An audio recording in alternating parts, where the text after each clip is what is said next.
Venustiano Carranza, general del norte, hombre inteligente y además un estupendo abogado.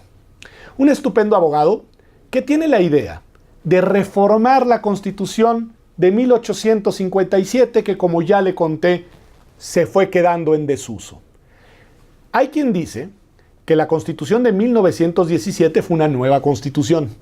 No es preciso, no es exacto.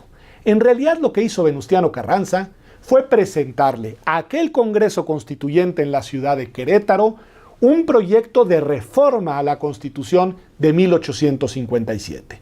Un proyecto de reforma que mantenía vigentes muchas de las instituciones que se habían aprobado en aquel momento, después de la mitad del siglo XIX, y que se habían quedado en desuso, y también introdujo otras figuras interesantes que respondían ya a las ideas más modernas del constitucionalismo de sus tiempos y también, algo importantísimo, a las causas y reivindicaciones por las que algunos grupos habían luchado en la revolución. Fíjese qué interesante. Después de una guerra fratricida, para pactar la paz se recurre a las instituciones. Lo que hacen es acordar: vamos a dejar de matarnos unos a los otros, vamos a poner unas reglas comunes que se queden plasmadas en eso que llamaremos Constitución y vamos a intentar organizar nuestra convivencia de conformidad con esas nuevas normas que nosotros nos daremos a nosotros mismos. Esa es la idea del constitucionalismo, la idea de acordar reglas y de pactar algunos principios fundamentales para lograr una convivencia pacífica en la que las personas puedan ejercer de nuevo sus derechos y puedan, por el otro lado, vivir de manera armónica. Algunas piezas de la Constitución de 17 sobre las cuales usted ha escuchado mucho. Por un lado, los derechos humanos, los derechos de las personas, van a quedar plasmados ahí en un primer catálogo interesante bajo la denominación de garantías individuales.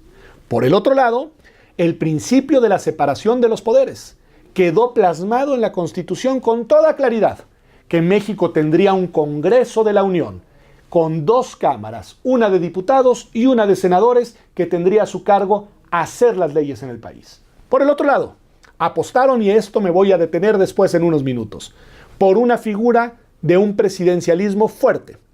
Y por el otro lado, un poder judicial que, entre otros recursos, ya contaba con aquel juicio de amparo del que le conté hace algunos minutos, que era un escudo de protección de las personas frente a los abusos del poder.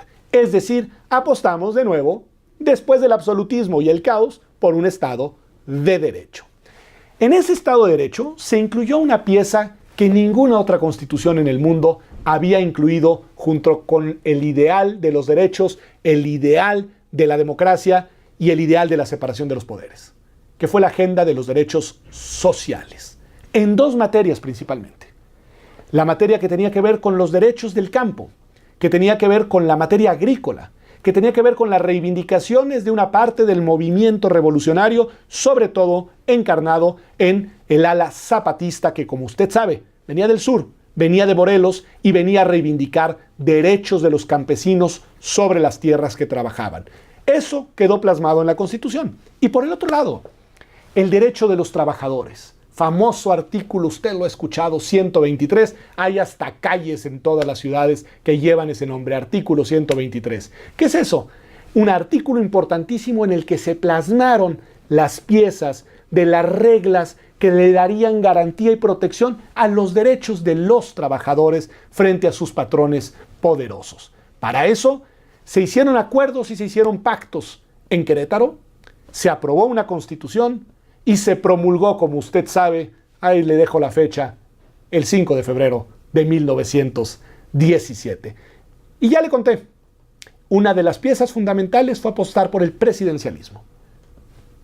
En unos minutos le cuento de qué se trata.